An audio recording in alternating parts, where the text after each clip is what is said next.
Welcome, Civ fans, to our review of the June 2019 patch that will be going live soon.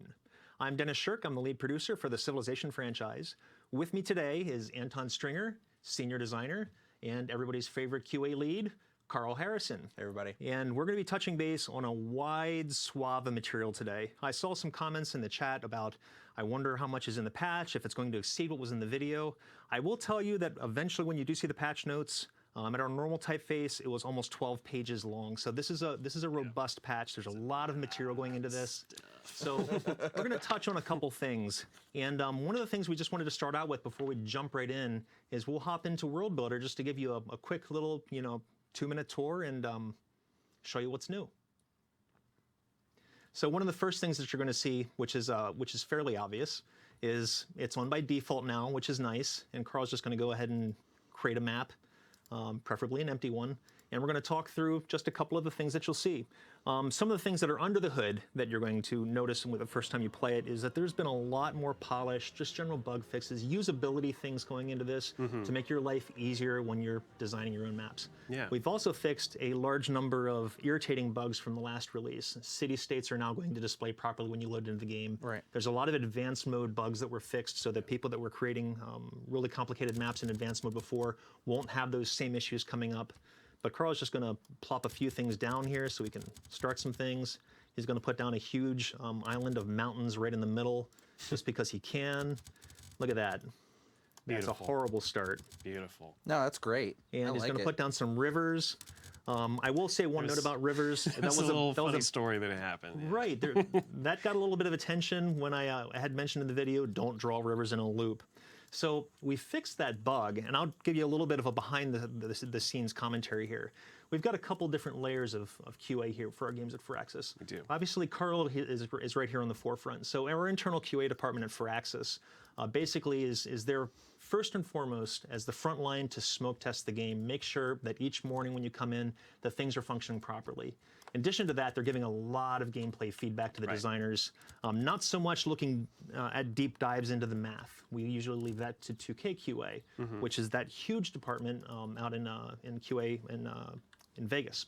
Right. So those guys have a tremendously difficult task because they have to have every combination of the game running at any different time, any different set of modules, different modes. parts of different hardware configurations, all that sort of stuff. And tell us this math is correct on any one element in it. So they've got a hard job. Yeah. But the funny thing was with the map generation and the river loop was we sent it back and Claim fixed it. And of course, just because it's 2K QA, they said, hold my root beer, and they dove in and set about making sure that that's fixed. The bug came back, fixed, denied, and Ken, our engineering lead's like, that's impossible, I fixed this. And we opened the map, and they drew a river loop on every hex on the map until they found the point where it went over the edge and crashed the game. It looked like a lace of rivers, just loops upon loops. And it was fantastic and awesome and great. Hilarious all at the same time because we were like, well, we did say it was fixed, and apparently it wasn't completely fixed. They found the case where we had messed up. Yeah, so I always want to give kudos to those guys for actually taking the time and stressing out these systems to really allow us to make these huge patches. It can't be easy for them, especially with a patch like this, because it's just enormous. So with that, let's go ahead and have Carl save this out, and we'll jump into a game really quick to touch on some of the new other fun UI elements. And he's going to name this here something really, really creative, because Carl's a creative guy. Odd. And we'll jump in. So there's been a lot of UI additions, as per usual, in this one. One of the nice ones that the team has been talking about for quite some time is settler recommendations. Also, you can see there's a little preview of the mini map when you're saving the map, and also when we're going to load it up in a few moments here. Yeah, so every save has like a snapshot of your world. So if you're ever like digging through, Montezuma 1, Montezuma 10, Montezuma 15, Montezuma 20, which one and you're was like, that again? Did I conquer that guy yet? Yeah, there's tiny map snapshots now with every single save, with your maps, etc. So you can actually quickly review things and see what kind of awesomeness you're about to start up without having to sit there loading through save after save, finding what you were looking for. Or trying to remember the turn number. Yes. That sort of stuff. Yep. So settler recommendations is a big deal because we felt like there wasn't enough time spent on that. We recommend a few places. They're great for growth. They're great for food. But they didn't have a whole lot of information available. Uh-oh. It's just like, trust us. This is That good. isn't wrong. No. Carl must have done a bad map. That's all right. Let's go Error ahead and starting just start into a regular duel game, Carl, just so we can see the seller recommendations. Pretend that that's not there. I'm waving my hands, which means it's magically fixed. So in the past, there just wasn't a lot of information with settler recommendations. Right. So you didn't have a whole lot of data. You'd see that the AI was saying, this is a good spot to plant down. It's kind of a black box. You're like, is it Right. good because of some math behind the scenes? Is it good because it's next to something that I already have? Like, Yeah. what's really going on here? And they weren't always spread apart. You might see 3 of them, and they were clustered within like 4 or 5 hexes of each other. Right. When I wanted to see like different parts of the map, I wanted to see if I have a whole screen full of map, where's the good places on this map? So we put together these recommendations now. We've spread them out. We've added one more, so now it shows 4. And on top of that, as Carl's going to mouse over one of them here, we can see that we're giving specific details on what makes a location good. And this is incredibly helpful now. Yeah. So in this case, just as an example, so our advisor is telling us that there's fresh water near here. There's strong yields within the 3 tiles, so that 3 rings of the city that you'll eventually get. There's also strong yields in the inner ring, so the yields that you're going to start out with, which Carl can turn on the lens there. And I think there was a minus because there weren't a lot of resources nearby. Yeah, so not few resources. new resources, but that one I think is partly appearing because we don't have any resources yet, right? We haven't made a city and acquired anything, so they wouldn't necessarily be new ones because we don't have any. Yeah, yeah. But this is the tile in the 3rd ring, and then this one here that it's talking about. Yeah. So there's some really good detailed information in these tooltips, and this is also, like you said, what the AI is using now. Yeah, and interestingly, it's not recommending your starting tile. So in this case, the AI at least is saying maybe you should move 1 tile and Right. And that's a whole settle other there debate. instead. Which To settle or to move, we'll split the time-honored community right down the middle. tradition of debating. Yes. Right. So one of the nice things about this, as Carl just touched on, so we have the AI now evaluating these in a different way. Before, they were evaluating it primarily based on growth. And so Ed had an evil smile come up on his face and saying, what if we give the AI the ability to evaluate all of these things just like the humans? And so we decided to flip the switch and turn it on and see what happens. And it ended up with a bit more of an aggressively settling AI. And it felt really cool because they were actually forward settling into really fantastic locations that you might want for yourself, sometimes to the player's chagrin, but it actually puts a little bit more pressure on you that you can't reserve that space and expect it to be there later because they're going to have access to the same data that the human has now. Right. And there'll still be things considering things like loyalty, like they have been doing that since Rise and Fall. Yes. So they're not going to forward settle if the city's just going to fall from them, but they will find those times where they can a little bit more easily, especially for a lot of these factors like new resources and evaluating the inner ring versus the 3 rings out, and not emphasizing growth so heavily as like also production and some of the other yields. Right. All right, well, with that, that's a quick preview of some of the new options outside of Carl's save, but he's got a save here to jump into that'll touch base on a lot of the other new things that we're talking about. Some things we just can't show you yet, but we'll talk about them because it would require us to keep reloading like 4, 5, 6, 7 saves. Right, like there's a lot of really cool things in the early game that we'll touch on in the Canada save, but we can't show you directly. But it's because there's so many cool things in this save that we're going to show off. Yeah. So here you can see the mini map preview, and this is the new 7 Seas map. So it gives you a general idea of what that looks like. Is this the only new map in the... There are 2. There's 7 Seas and then Small Continents. That was a favorite. It was a favorite, yeah. It's very similar to continents, but it's more land masses, but they're a little bit smaller than the original continents map. I do love the 7 Seas, though. It's a great canal map. If you like canal play, 7 Seas is the right map to play on. Yeah.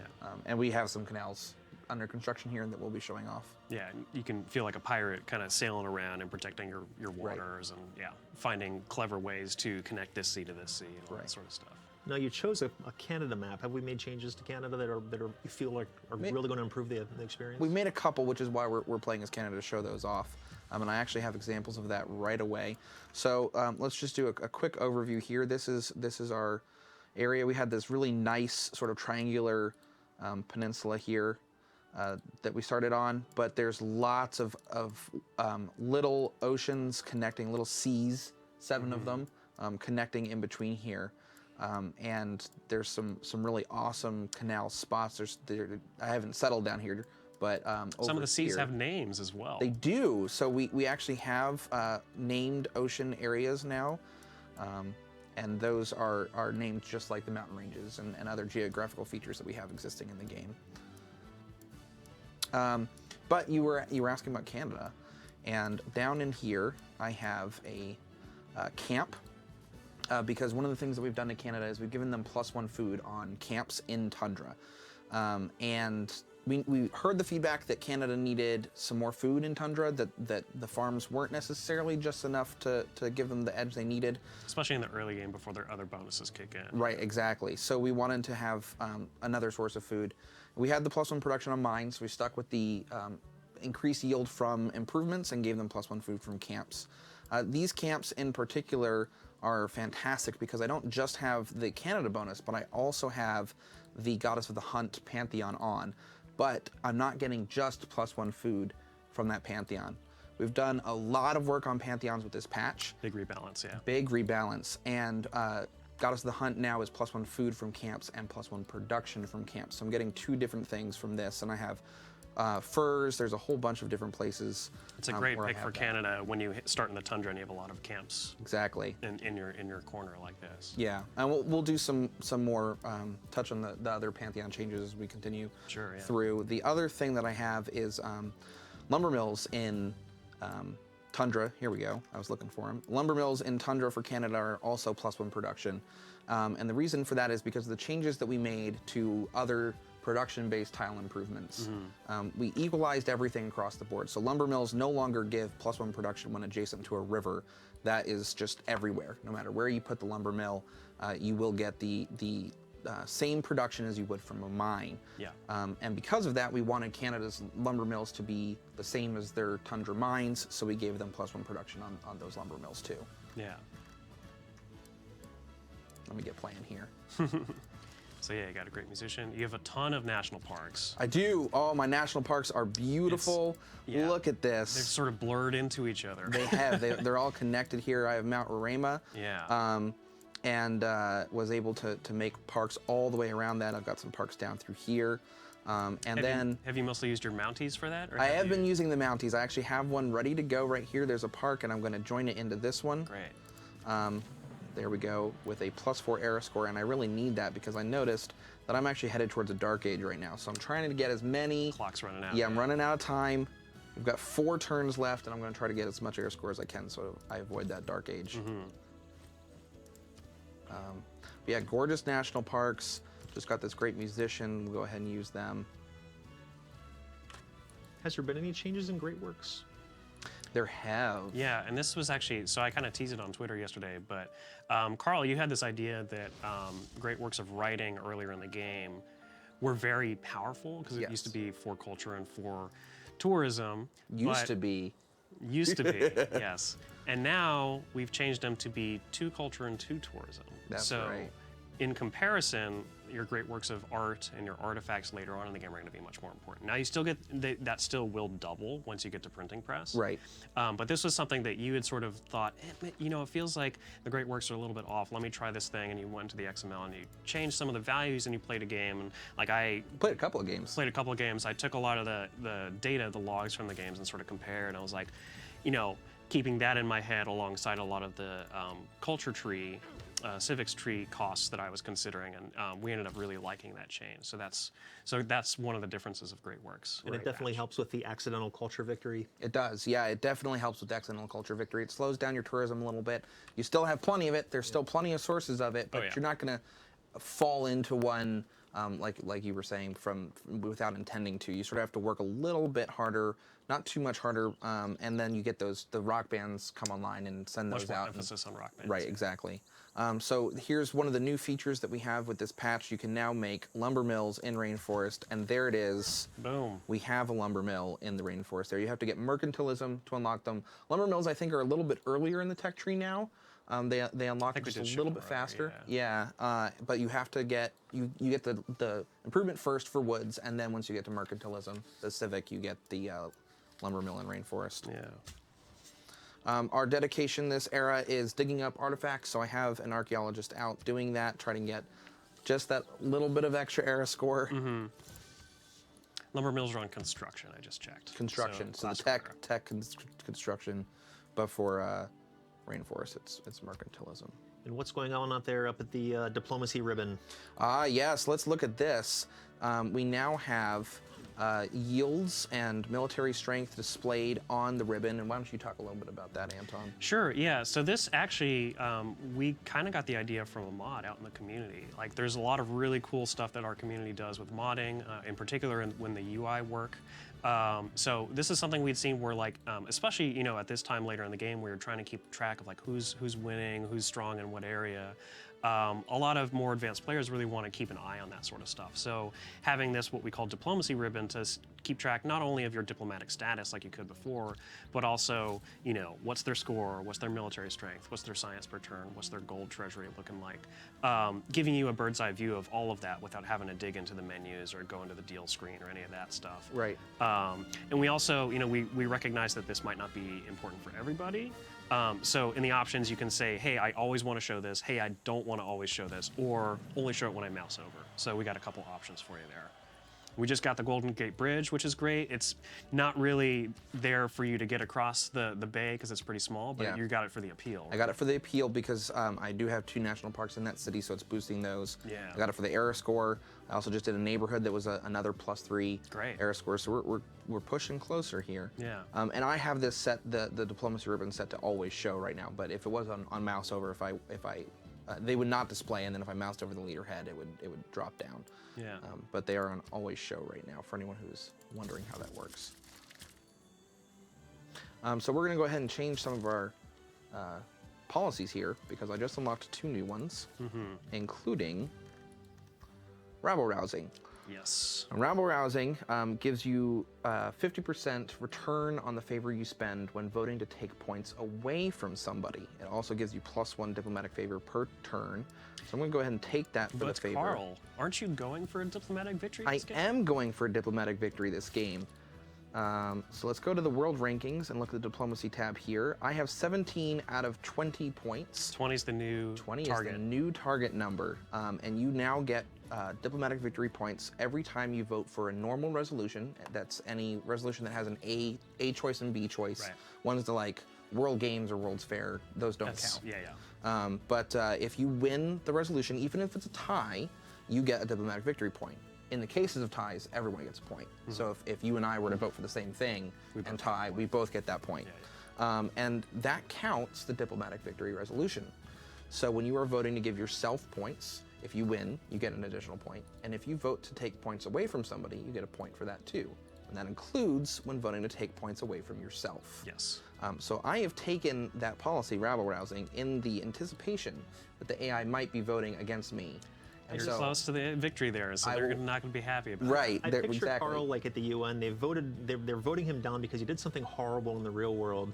And at the signing ceremony, he'll still show up and shake hands and smile and grin and take part, even though they're condemning him. I'm allied with everybody in the world, I'd have plan. you know. That's not something that I necessarily considered until you brought it up to me. Right. It's the sort of like World Congress humble brag. You're walking in and there's diplomatic victory on the table. You're like, no, I couldn't. No, please. I don't want it. I'm going to vote against myself. I'm so humble. Right. And meanwhile, you're voting for the other resolutions so you could get points there. So the possibility is if everything goes your way, you could get 0 points from a single Congress session. If you win the first 2 resolutions, they vote to take points away from you because now you get 3 points removed. Yeah, it's a +2 or a -3. Right. And if you vote to take points away from yourself, you will reduce that by 1, so -2. +2 from the first 2 resolutions, you can come out with 0 instead of coming out behind like it used to be. Now it's still possible, and you'll see that I have a -1 diplomatic victory resolution on that tooltip there. So most of your points have come from those other resolutions. The other resolutions. But what happened in that particular one is they were voting to take points away, and I won one of the first 2 normal ones, but lost the other one. Yeah. So it came out as a -1 total instead of a 0. Yeah. What other updates have been added to World Congress, by the way? Well, just real quick, I wanted to say that it is possible to get 5 points total since it's one for each of the first 2 resolutions, 2 for voting for yourself, and then if you win that vote for yourself, it's another one. So a total of 5 points from that. Which is a big swing. Huge. If you It's can a manage big that. swing, right?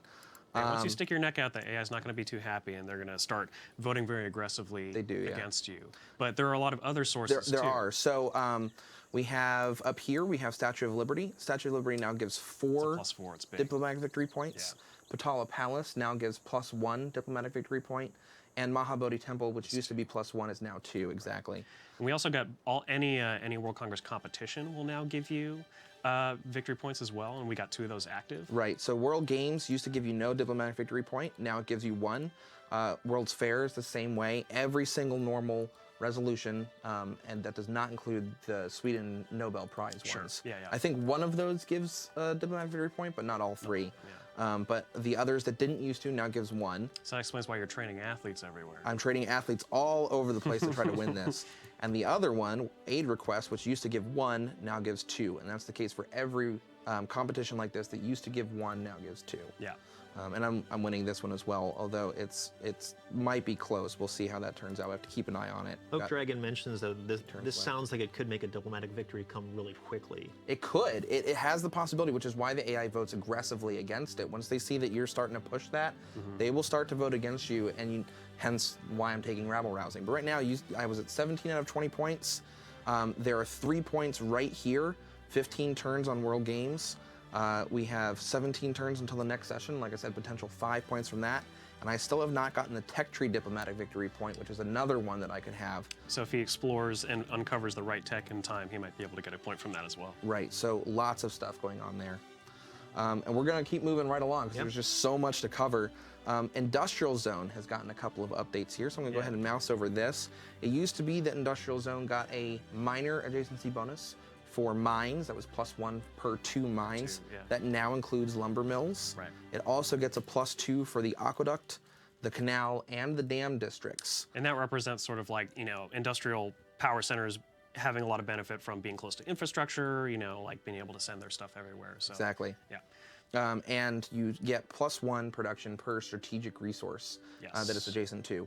And that includes horses and oil. It's not just mined resources, but mined resources stack with the mine bonus. You'll get both. So down here, if I go to place this, I have a +3 tile here because I have uranium, which is a strategic resource for 1, iron for another 1, and then each of those have a mine for another +1 total. So that's 3. For +3. But I do also have a lumber mill here with a builder on the other side. We'll make a lumber mill. And now we're up to that +4. Perfect. That's a great spot for it. The tundra industrial zones of Canada. Yeah, and it's a tundra mine, or excuse me, tundra lumber mill. So it gets another +1 yet from that. Yeah, definitely.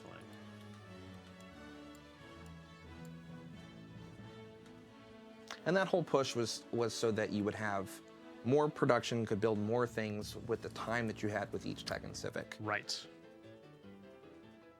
We wanted to make sure that you're able to use the units that you're able to build before you move on to the next type.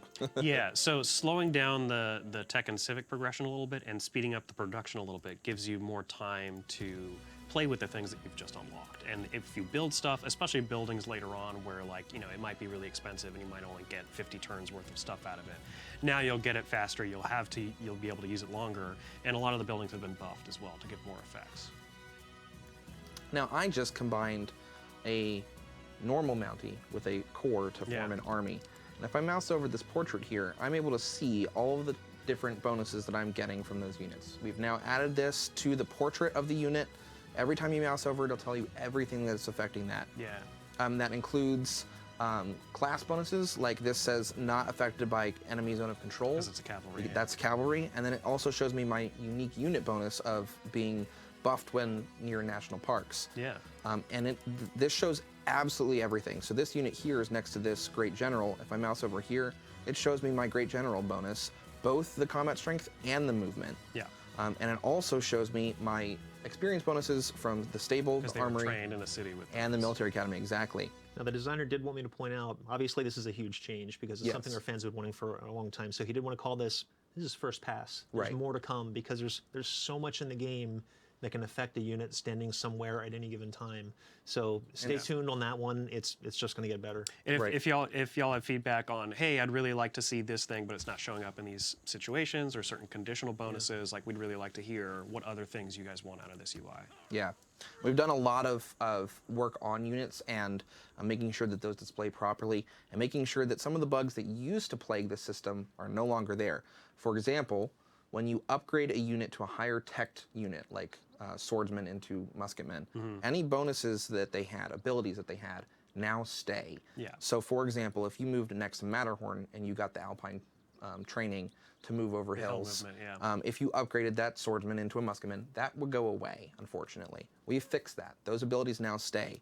The same is true for unique buildings like the Mongolian Ordu or the English Royal Navy Dockyard. And then also, like I was showing here, those experience buffs. From your Those used to military. disappear, and now they stick around. Furthermore, if you combine units together, all abilities get combined. Yeah. So they won't gain more promotions if you have 2 units with promotions. Yeah, you can't double up on like, oh, Right. experience from barracks, yes, thanks. Right. But if you have a unit that was trained like this one over here, that has no experience buff Right. from barracks, if I were to take that and combine it with a unit that has the buff from barracks, A new recruit with lots of promise. right, the new unit would gain that ability. Yeah. So they would keep the promotions that they have. If it had 2 promotions, it would keep those, and then the other unit that had the experience buff would pass that along. The same is true for all of those unique things like Matterhorn, Giant's Causeways, Spear of Fion, things like that. Yeah, yeah. We've taken a look at units kind of more generally too. Like one of the things we've done is we noticed that a lot of units required niter. I think it was about 5 of them. 5 units, yeah. Whereas horses and iron were a little bit less important. So we kind of took a look and did a lot of reshuffling of which units require which strategic resources. So it's a little bit more evenly balanced particularly between horses, iron, and niter. Right. It's now 3 units require each of I think those. for each, yes. Yeah. Now you'll notice in the upper right here as the turns going by, the gossip notifications. Yeah, yeah. So this was a big fan complaint since we released the game, that oftentimes these would cover up the entire center of the screen, especially in bigger games. The combat notifications would do the same thing. We're actually grouping them together now. So if you actually click a down arrow on there, you can actually expand it if there's enough on there on the screen to see it. And they'll collapse. Yeah, the combat notifications show up to the left of them. So it doesn't cover up the entire bulk screen of the game. That You can still see what's going Combat on, would be what the AI's at. right here. So Right. this was huge for us. We really loved the way that came out. And on top of that, if you ever want to kind of visit what else you might have missed in there, you can always go to the dun-dun-dun. The gossip reports. Which Did you you can hear get to like normal that? reports. Yep. And yeah, this lists everything that you've seen, and it has filters, which I love the Filters. filter system. You can filter by type, you can filter by person. So if I want to see everything with Gorgo, I select that and I can see all the gossip I've ever gotten from just Gorgo. Yeah. And this is huge. It has really helped my games, both in terms of visibility on the map and in terms of finding the information that I need when I want it. Yeah, so that's a great new addition. Yeah, that's one of my favorites of the patch. So More got 2 great people. Yeah, that'll help raise your air We're scores a getting little we're bit. getting So closer. Real quick, let's bring up that great person UI one more time, because there's a really great change in here that I want Anton to touch on, because we can see we're out of the guys right there in the middle. Yeah, so something that we had heard from the fans that was always like, even since the vanilla Civilization 6 kind of bothered me, was when you ran out of great people, which was particularly common with prophets, like, you know, all the religions have been founded in this game, you had these great people points that were kind of sticking around not doing anything. So you had, you know, your holy sites or shrines, you know, they had great people points. They were giving you other effects as well, but it kind of felt like a loose end. So what we've done instead is that anytime you have great people points that you can't apply to something, like there's no people that you could earn either because you're out of profits, or maybe you're at the end of the game, there's no scientists left, or you're like, you know, playing Congo and you can't get a profit, those points will be converted to faith 1-to-1. So if Carl goes over the faith per turn there, he's actually got 12 extra great people points that he's not using, so that's given him 12 extra faith per turn. So that's a really nice way to sort of like tie up the loose ends, and you know, it lets your holy sites and shrines still be really useful later in the game once you've already earned a profit, or after there's no profits left. Helps you get more rock bands and stuff like that. Right, So, rock bands, buying more great people, naturalists. It's been very helpful, and gives even more reason to build a holy site if you don't have religion or aren't going for religion, because you get even higher faith yield from those buildings, like you were saying. right. And then it also buffs the religious golden age, because that gives It 4 does. great profit points. But once you've earned your great profit, that didn't used to do anything, and now you're getting +4 faith, which helps you buy missionaries and apostles, Which you can use the bonus for. which are buffed, right? Yeah. And speaking of religion, let's go back to talking about pantheons. because Sure. I mentioned that earlier, and I'm sure everybody's wondering what other kinds of pantheon changes we have made. I know one of my favorites is we have a goddess of fire, new pantheon. Right. Themed around volcanoes and geothermal fissures. So if I'm remembering right, it's +2 faith from volcanic soil tiles and +2 faith from the fissure tiles. Yeah, exactly. We've added that one. There's a couple we've taken away. We've removed the oral tradition pantheon, which was +1 culture from A lot of the plantations. a lot of plantations, about half of them. And then we had Goddess of Festivals, which was +1 food from the other half of plantations. Goddess of Festivals is still around, but now it is +1 culture instead of food. But it's for all plantations, not just half. Yeah, we just kind of combined the effects. Right, you no longer have to sort of look at your map and try to figure out which of the plantations are the right ones. Was it a citrus one that was for my pantheon? Right, now it's just all plantations and it's +1 culture instead of food. Yeah. And speaking of trying to look at your map while picking your pantheon, the pantheon Pantheon Chooser now appears as a panel on the left-hand side instead of a block in the middle of the screen. This is one of the best changes, by the way. It's huge. It's small, but it's large. Right, and in addition to that, the text is a little bit bigger because there's more room to display them. So it's easier to see which pantheons there are, and you can see your map at the same time so that you can pick. There's also some cool, like, I don't typically play a religion game, but I'm much more excited about the pantheons with this update now than I usually am, because even if I'm not going to, get an early prophet or an early holy site, if I get my pick of pantheons, you can get fertility rites, which will, in addition to its old effect of helping with the growth, it'll give you a free builder when you adopt it, which is just awesome. And then the religious settlements, in addition to helping your borders expand, will give you a free settler. So these are really great early game free things you can inject into your economy right away. So that's often if I'm okay, well, extra faith I don't really need because I don't think I'm going to play a religion game. Let me get a free settler right now. And somebody hasn't nabbed that up yet. That's a really fun pick. It's huge, yeah. A couple of others have either gone away or undergone major changes. A fan favorite, Goddess of the Harvest, is now gone. Rest in peace. Rest in peace. There was a lot of discussion about what to do with that, and ultimately we decided that the best course of action would be to remove it entirely. So that source of faith economy is gone, but you do have Goddess of Fire to replace it. Yeah.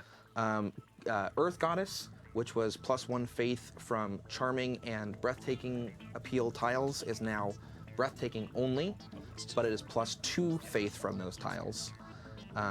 God of Craftsmen, which was +1 production from strategic resource mines, is now +1 production and +1 faith from all strategic resources. So it now also includes horses and oil. So when you have all those horses around your city, if you have a horse-heavy area, you have to choose: do I do the +1 culture from pastures, or do I do strategic resources for production and faith? Yeah, so the general theme is making the pantheons a lot stronger, pretty much across the board. And some of that allowed us to consolidate old pantheons that, this half and this half, and let's just make it a cooler whole. And adding, the Goddess of the Fire to fit with the Gathering Storm new terrain features and stuff like that. Exactly. So I've finished the industrial zone here. I have the workshop available. +3 production. +3 production. Who did that? I did. Anton did, yeah, it was Anton. Instead of +2, it is up to +3, so that is another part of promoting the industrial zone, promoting more production in the system, and making sure that is worth the investment of building. That's one of the earliest buildings that got changed. Most of them are later in the game. Right, exactly, but we did want to make sure that was there. And I just do want to point out too, because Carl's in the production panel quite a bit these days. Oh yes. Is that the production queue has a lot more bug fixes. You were just polish, training all the athletes. I'm training tons of athletes, yeah. Let's check on that while you talk. Sorry, Dennis. No, Let's check on how we're doing It's actually here. going to remember, if you have the production queue open all the time, it's going to stay open all the time. It doesn't reclose every time. A lot of little subtle updates. Right, yeah, And that's one other very thing I wanted to helpful. point out, but Carl's got it covered with all of his yields everywhere. Yes, let me turn scattered that around off. the map, is we have body of water labeling in now too, from bays, oceans, Right. gulfs. That's another layer that we've added in, which is a really cool addition. Definitely. My trade routes are very good right now. I'm in. You got alliances with everybody. I have alliances with everybody, so I have the improved yields from alliances, and then my policies include Whistlebankin and the Democratic Legacy policy here. Yeah. And I do want to touch base on a few of the AI things that have been going on here too. Yeah.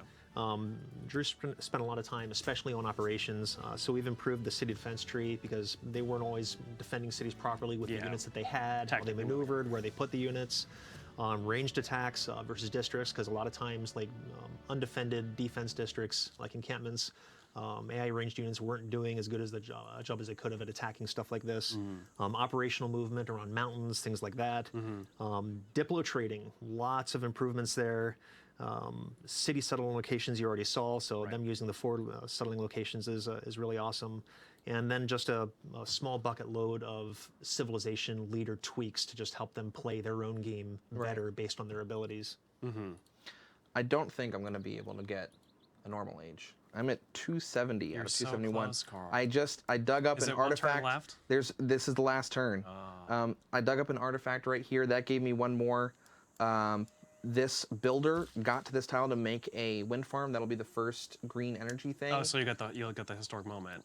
So I get the historic moment for that, but he's out of movement. He's like, I don't think I'm going to be able to do it. So I'm going to go ahead and hit next turn, and we'll be in a dark age. Luckily, we're in an alliance with everybody, so hopefully that'll help. Your loyalty's probably fine. I think my loyalty's fine. You'll probably get to take advantage of some of the new Dark Age policies. Oh, she's giving me 30 favor here. I'm going to take that. That'll help with our victory. She I think the Carl's Donuts thing that the fan drew, like she's a fan of you. Yeah. For the benefit of the Slack channel that's giving Carl all the face palms for not quite getting it, I do want to defend Carl a little bit because there's new Dark Age items that we want to show off. So we may have staged this a little. It might be staged a little bit. I could have bought a great person. I didn't buy a great person, but I have plenty of faith. Yes. Yeah.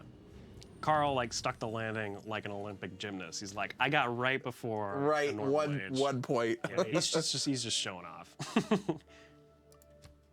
Jadwiga, yeah, okay. So we got some people feeling sad for us. Right, they are all sympathizing with me being in a dark age. Maybe they'll vote for me when it comes up. We should cash in that goodwill. We've got 14 turns until I can get 5 diplomatic victory points because I have so much favor. You do, yeah. 47 a turn. Nice. All right, so Dark Age. So what do you? Dark Age. So there's the new one at the bottom there, but I don't think it'll be a good choice Warfare. for you. Now, what happens if I'm in a Golden Age here? So if you are in a Golden Age, you get a free giant death robot, even if you don't have the technology yet, which is crazy. Which I don't. Which you I don't. Yeah, I think you're getting close to robotics. Nuclear fusion, but I do not have robotics, so I don't even have one, but I'd get one for free. Yeah, you'd have like this crazy skunkworks lab that's like, here's a giant death robot. Our time has come, it is the Golden Age. Right.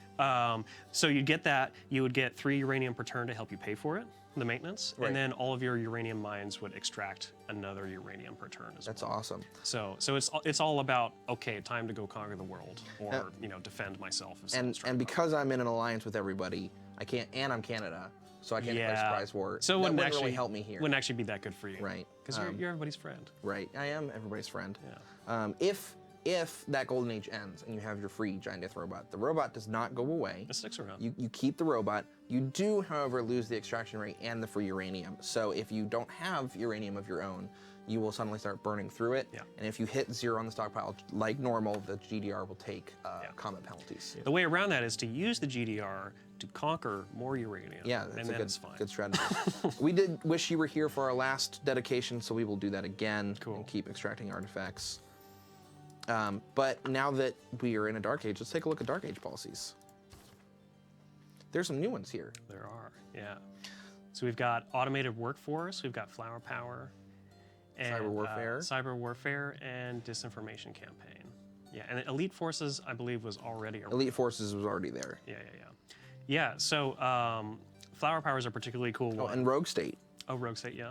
Yeah, so you actually got a lot of choices now. Yeah, there's a lot of good stuff in there. Yeah, we kind of took we went back and revisited, which dedications and which Dark Age policies were happening when, especially since we've added the New Future era. So we wanted to expand the options a little bit, and a lot of these Dark Age policies are specifically geared towards going for a victory.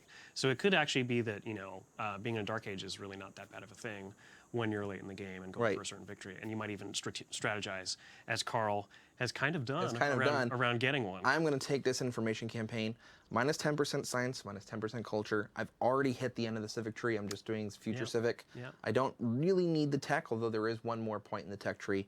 But I'm going to go ahead and take this for the extra 3 favor a turn. Let's do robotics. And now I am going to come down here, open the queue, come down again, and just do train athletes. More athletes. A side note, Anton, what have Yes. you done with power with this one? So for power, Carl's just built a wind farm, so it's actually a great time to talk about it. So we've added a power lens. There it is. There are a couple different ways to get to it. The one I find most convenient is just clicking on that little button right there. It'll open up your power panel for the city and also turn on the lens. So when the lens comes on, the world goes dark. It's nighttime, so you can see, all the things light up. flickering power, things lit up. It will also color code for you, as you see here. Cities that are powered are green, and cities that do not have power are red. If there's a city that doesn't need any power, like I think the city to your east over there, Toronto, Has no color. doesn't have any power but doesn't need any, so it's just kind of neutral. Right. But yeah, so this kind of lets you see at a glance, which cities are powered, which ones are not, and also if you zoom out a lot. So first off, Carl just showed off it actually will show you the sources of power that are on the map. So the wind farm that's doing it there, there's a hydroelectric dam that's there, and then you've got this power plant, a nuclear power plant in Ottawa, that's that last turn spent 2 uranium to provide 17 power to its ring of cities. And you actually can see that this is actually really inefficient because it's Right. 1 uranium for every 16, so you're just over. Just over, yeah. So, yeah. So if you're researching robotics, if you did want to conserve some uranium for a surprise GDR rush. I think I'm later- at my cap, actually. I am. Yeah, you are fine. You got I have plenty. a lot. Yeah. In fact, I have so much uranium available. There was some here, there was some here.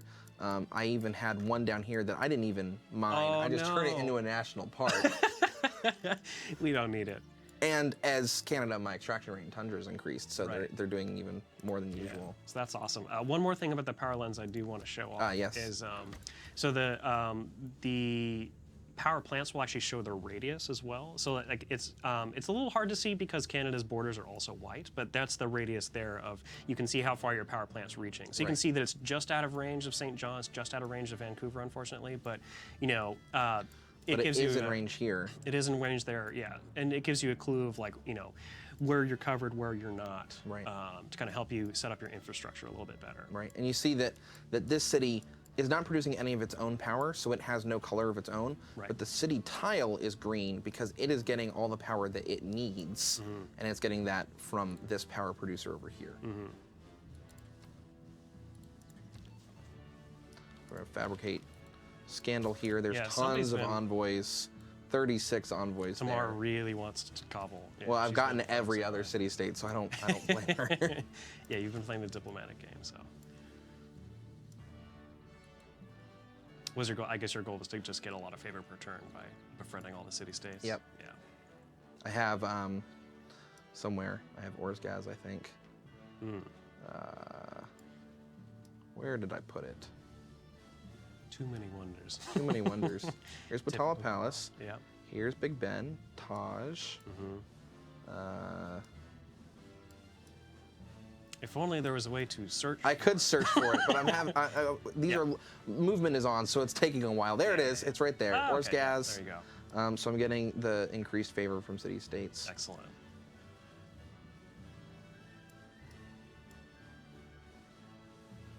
Mitigated flood. Yeah, I've noticed you have a lot of dams everywhere too. Well, that wasn't even in my territory, but yeah, I do. There was a lot of floodplains. Oops, a lot of floodplains through here. So I put a dam on this river here, and then this river. A quick note too on the, so since we just went into a dark age, we did make a little bit of tweaking, in addition to the new dedication, we made a bit of tweaking to the era score stuff as well. So this was sort of like a math design question that we had for a lot during Rise and Fall and during Gathering Storm, and we finally kind of figured out a good way to approach it. As you all know, there are different game speeds that you can do with the game. So if you're playing on a marathon map, things go much slower, things cost a lot more. The thing that doesn't change is unit movement. So everybody still has their 2 moves per turn and stuff like that. So it scales the game in a certain way, but in another way it doesn't scale the game. So the challenge there is for something like Era Score and Golden Ages, Dark Ages, Normal Ages, should it scale with game speed or should it not? Because a lot of the historic moments are stuff that you produce, stuff that does shrink or stretch. But a lot of the other things like barbarian camps, that's based on movement, which is not. So what we ended up doing was kind of going down the middle a little bit. So the era score thresholds, the amount of era score that you need to get to reach like a golden age or avoid a dark age, on slower game speeds will inflate a little bit, but not as much as like the costs of units and technologies and stuff like that. And that's all in the XML. So if modders want to take their own crack at it, then that is totally welcome as well. Speaking of units and technologies, I think we made a couple of changes with siege support units. We did. The battering ram and the siege tower. Yeah. We made it so that the battering ram is no longer effective against medieval and Renaissance walls, and now upgrades into the siege tower, so it doesn't stick around for quite as long. And the siege tower is no longer effective against Renaissance walls. So we wanted to incentivize building those higher levels of walls a bit more. So now building them makes those units increasingly less effective. Yeah. And you have to rely on actual bombard units. Yeah, catapults and bombards and stuff like that. So that really changes up how city sieges play out. Right. And we think it's been a really positive change. Yeah. So cool, now Sherbrooke has full power. That's nice. It does, yeah. Yeah. I think there were also some movement increases for higher level units. The mobile SAM, rocket artillery. And the modern, I think, anti-tank, yeah. Modern anti-tank, yeah.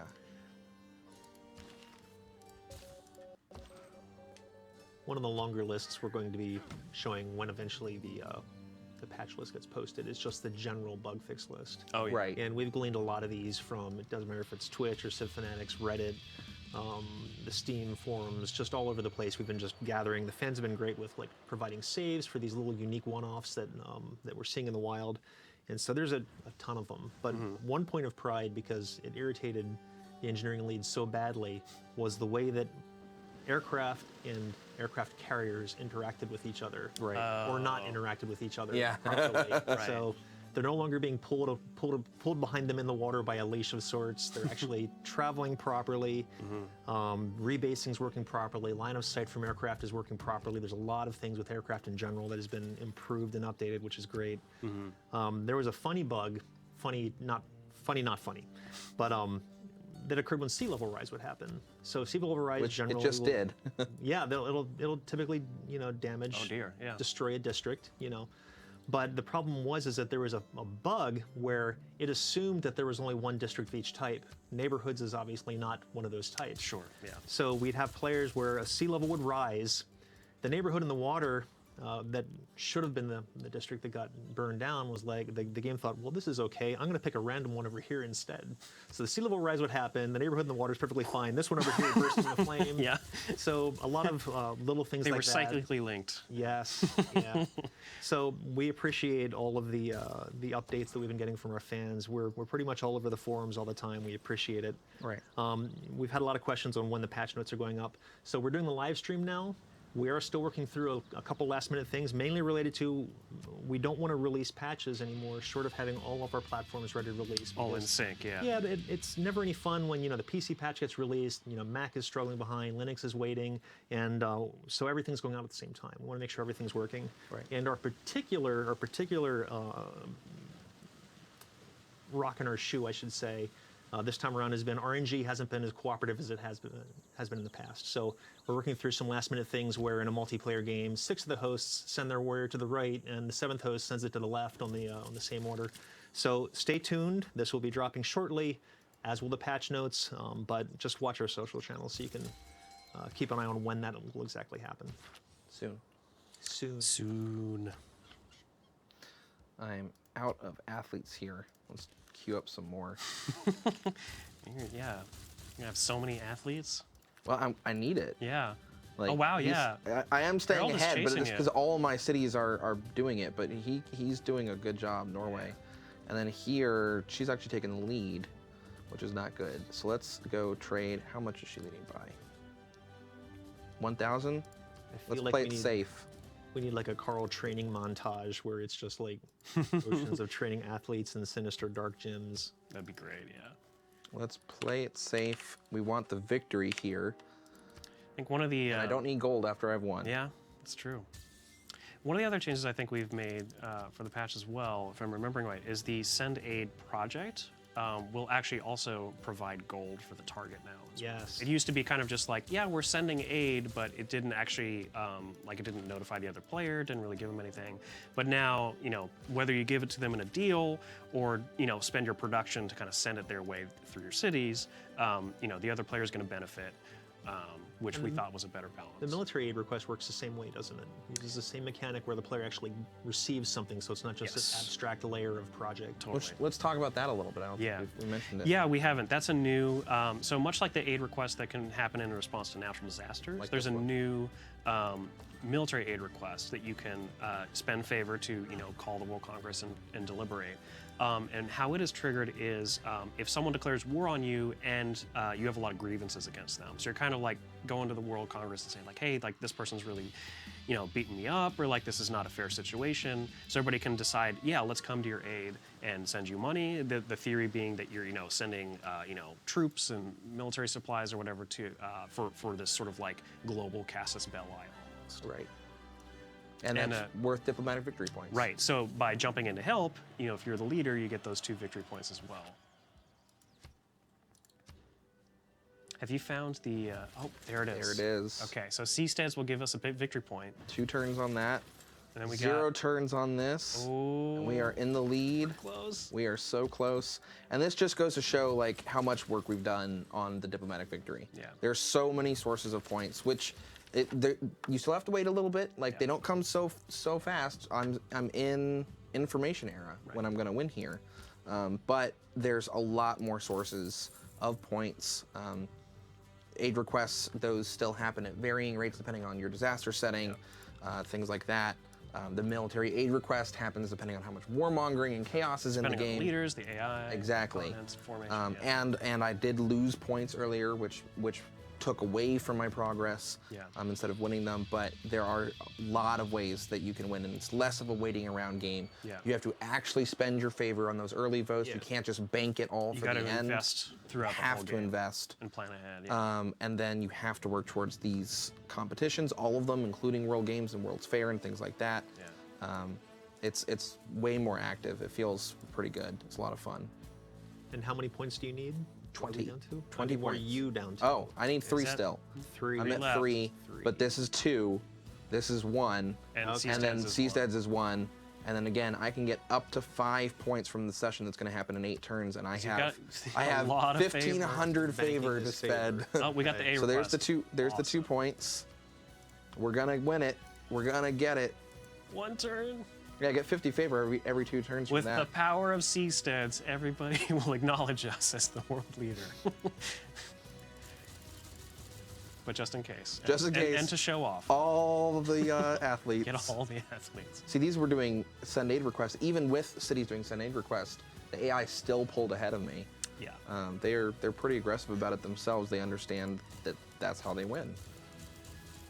Although I won more votes than they did, so I'm going to win the game, and I got the wonders. Which the 4 points from Statue of Statue of Liberty. Liberty is no joke. Yeah, that's a very important wonder for the victory now. There's seven wonder points total in the game now, including Patala Palace, Right, which is and 1. Mahabodhi, yeah. All the athletes. Carl, we have 7 minutes. You have to pull it off in 7 minutes. I think I'm going to pull it off in 1 turn. Yay. I think he's got it. Oh, I should have put the railroad there on the district. That was a mistake. Unacceptable. Carl. Next turn. Now you're gonna lose. Next turn I'll do it.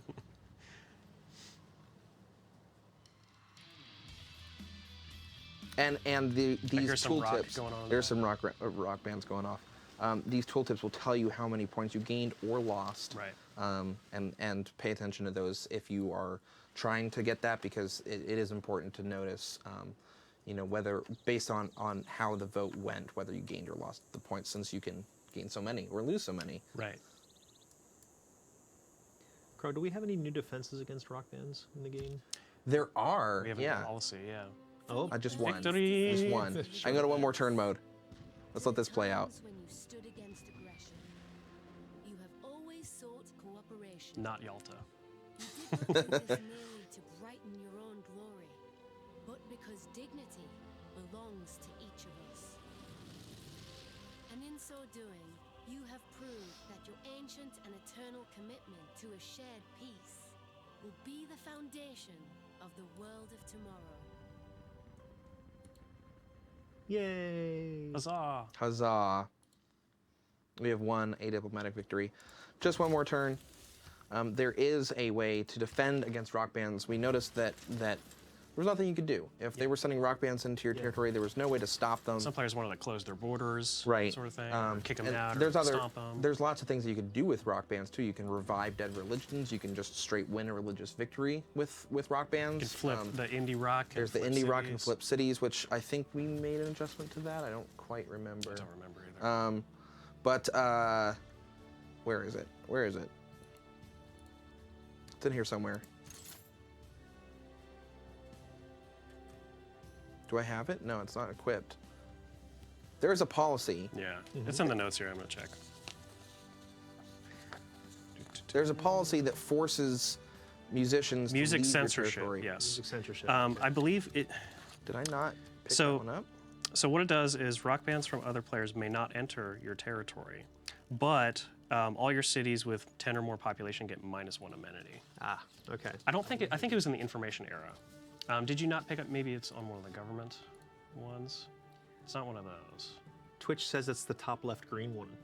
Oh, it's a green it's- one. I was looking at wild Forgot card. it was diplomatic. Thank you, chat. I appreciate that. Yeah, I was thinking because I was confusing was it with the one assuming- that's yeah. this one. I think all The of other- your yeah. promotions. Hallyu, which Music is Korean censorship. wave. Thank you, chat. Rock bands from other players may not enter your territory. -1 amenity. Like There it is. So yeah, you can equip this, and it prevents rock bands from entering. So if you know that somebody's getting close to victory, or if you know that somebody is sending indie rock or religious rock units against you, you can equip thank this you. to stop it. Right. We will have no fun, no rock and roll, no loud music. So with that, we're going to bring this session to a close. I do want to say thank you to everybody who's watching, and I also want to reaffirm that we are not done. There's some really cool stuff coming up. Can't talk about it yet. We'll be able to talk about it soon. So just keep watch, visit the social channels, stay tuned, find us on the forums and the sites, and we'll see you with the next live stream. Thanks, Take everybody. care.